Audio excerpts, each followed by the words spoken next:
Becoming a full member of NATO used to be a line Finland and Sweden did not intend to cross.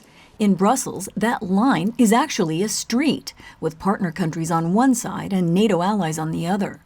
We meet Finland's NATO ambassador Klaus Korhonen at the building where his mission is located for now. After the Russian aggression against Ukraine, so our security environment in Europe and also in Northern Europe, it has changed.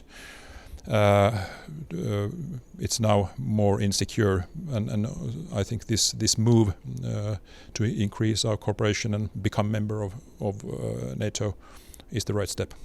The alliance has always made clear to Finland and Sweden there's a place for them here. Room for more flags and some offices that could use new tenants.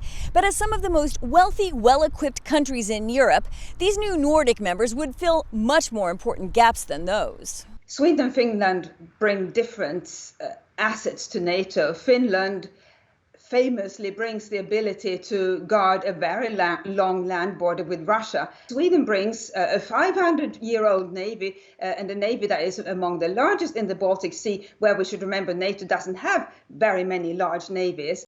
Accepting the two countries should be a no-brainer for NATO, says former Finnish Prime Minister Alexander Stubb. They're more NATO compatible than most NATO member states themselves. So take Finland as an example.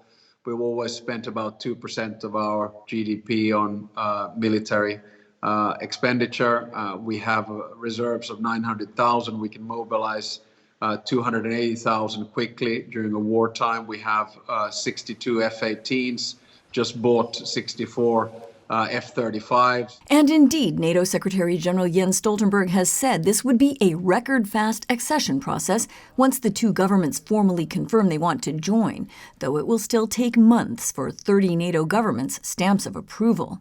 Even ahead of their formal applications, Finland and Sweden are receiving pledges from allies of defensive backup against possible Russian retaliation, and they'll be providing security as well. I think Finland is already protecting the northern flank of the alliance, and with NATO membership that would be even more effective. Maybe we have more visibility and more information, more experience on what is going on and what might happen. So I think, yes, I think that perspective will be welcome.